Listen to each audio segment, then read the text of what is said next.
Hello everyone, Giltar here with an action figure review. This time we'll be looking at the Kata Roadblock toy from the GI Joe Retaliation toy line. Now this is from the second wave of toys. Now these toys are actually just hitting shelves in North America right now. Though if you ordered from an online retailer, you probably could have gotten this toy and other Wave 2 toys about a month or a month and a half ago at earliest. Now starting off with the toy itself, I have to say that it's a really great looking figure on display. This is the second Roadblock figure from the GI Joe Retaliation toy line. The first wave Roadblock toy was a disappointment. I didn't purchase it simply because, first of all, the gimmick for that toy required that the right hand was molded with a gun attachment or a grip attachment. So you basically had one hand that could only be used for the gimmick. In addition to that, I thought that the sculpt was really off. The appearance of that first Roadblock toy didn't really resemble Dwayne Johnson, also known as The Rock, who plays the character of Roadblock in the Retaliation movie. Thankfully, the second Roadblock toy looks great. As far as appearances go, not only does the sculpt of the figure, especially the head sculpt, have a really great degree of likeness to the character in the movie and the actor, but also the uniform and even the accessories. The Battle Kata moniker for this toy stems from a pair of grip attachments or grip accessories that can be held in either hand, and they start off as basically as brass knuckles or knuckle dusters, but then you have the option of attaching a pair of combat knife blades, a pair of shorter double-edged sort of combat dagger blades, a pair of gun or pistol attachments, and finally a fighting baton attachment. A really great gimmick. It works with the figure, works with the toy. It's not obtrusive except for the large bulky holsters on the thighs, but they're understandable in that in order to house those battle grips, you have to have something large enough to hold them, essentially. The only other spot on the figure I can think of putting the holsters would be on the vest, but then they would get in the way of, for example, the baton attachment that is on the back there.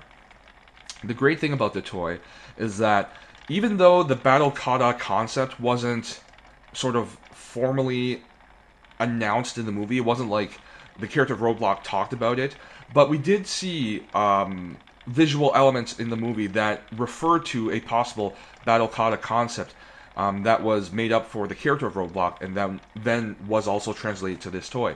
So for example, the baton on the back of Roadblock's vest, you can see it in the movie during the first part of the movie when Roadblock, Flint, and Lady J are trekking through the desert trying to find a way out of that part of the world and back to America. You can actually see the baton on the back of the vest. You can also see the various sheaths or holsters on the front of the vest for basically knives. You can also see gun holsters on the thighs. At the end of the movie where Roadblock fights Firefly, you do see Roadblock using a pair of clunkier, chunky pistol type of guns that resemble the Battle Kata guns on this toy. So again, while these weapons weren't referenced in the movie verbally, I think they do show up in the movie, or at least equipment very similar to what we see. But aside from those accessories, the uniform, the vest, the M2 Browning machine gun, these are all things we see in the movie. So I'm really impressed by the degree of accuracy that this toy has to the movie character and to the actor in the movie. Now, as far as articulation goes, pretty much it's on par with the modern GI Joe design, where we are seeing more and more GI Joe toys with a really great range of movement. So starting at the neck, swivel hinge, or rather swivel neck, we have swivel hinge shoulders, elbows, and wrists, a sort of ball joint in the mid-torso, a T-bar ball joint system for the hips, double hinge knees, and rocker ankles. All these joints put together allow a really great range of posing potential, and it allows for more subtle poses, as you see here, where the legs are positioned in such a way that the feet, the bottom of the feet, are still flat on the surface, and you have more of a naturalistic or realistic pose for the character that doesn't require one of the standard GI Joe stands where you peg the foot or both feet of the toy into to allow the figure to be sort of stable in on your display rather. Now, The accessories I think are really great in terms of not only in use but also in storage. The only accessory that can't be stored on the toy is the M2 Browning machine gun. Everything else has holsters or sheaths for them. And again, the only sort of obtrusive point of the figure are the thigh holsters. And to be honest, if you really hate them that much, I do know that there are quite a few GI Joe collectors out there who have removed the holsters.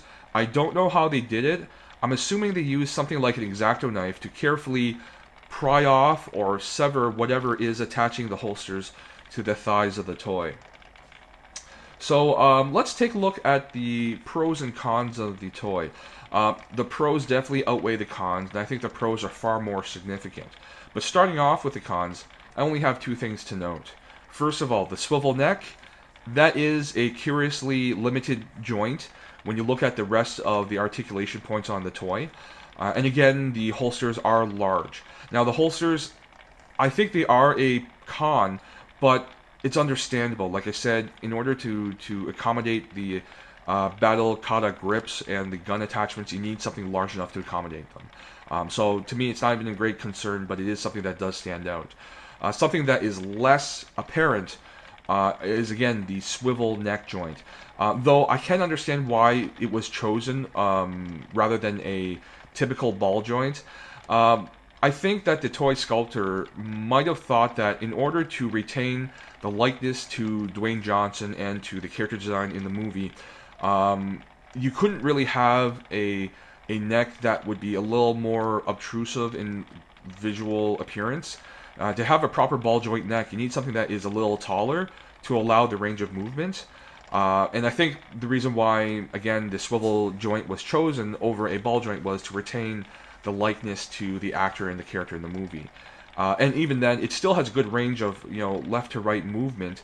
It's just that when you want to pose the toy to look up and down, it's pretty much impossible unless you do your own customization and modify the neck joint.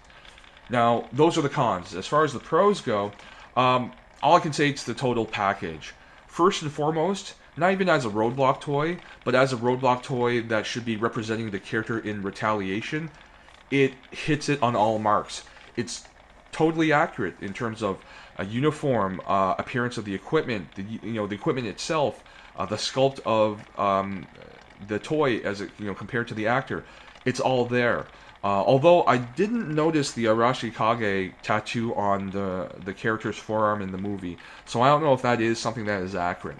But aside from that, just the appearance of the toy is wonderful, especially combined with its stature. When you pose this toy beside other GI Joe 3 3/4 inch toys, Roadblock here is definitely taller, and basically it is within scale because The Rock is a fairly tall man. I think he's probably like 6'5" or something. Definitely, works out a lot, is very well muscled because of his profession as both an action movie actor and as a professional wrestler. He has to be in shape. And the Roadblock toy here definitely keeps that level of accuracy to the toy form. Articulation, another great point. It allows you to pose this toy in a variety of ways to take advantage not only of the Battle Kata accessories, but also just to pose the toy for your displays, whether it's just a display on your shelf or on your desk or in a diorama. So basically, overall, it's definitely greater than the sum of its parts. Individually, all the positive aspects of the toy are great, but when you put them together, it results in what I think is an outstanding toy. Definitely, I would recommend for any GI Joe fan out there, for a Roadblock fan, for a fan of the Retaliation movie, or just a fan or collector of 3 3/4 inch action figures, definitely consider picking up Roadblock. It's only about between, I'd say, $8 to $10 in North America, so it's not terribly expensive. And if you have the opportunity to pick this up at your retail store, definitely put aside a couple of bucks for it. I think it's a toy that won't disappoint you. So as usual, thank you very much for watching. Have yourselves a great day, and I'll see you at the next video.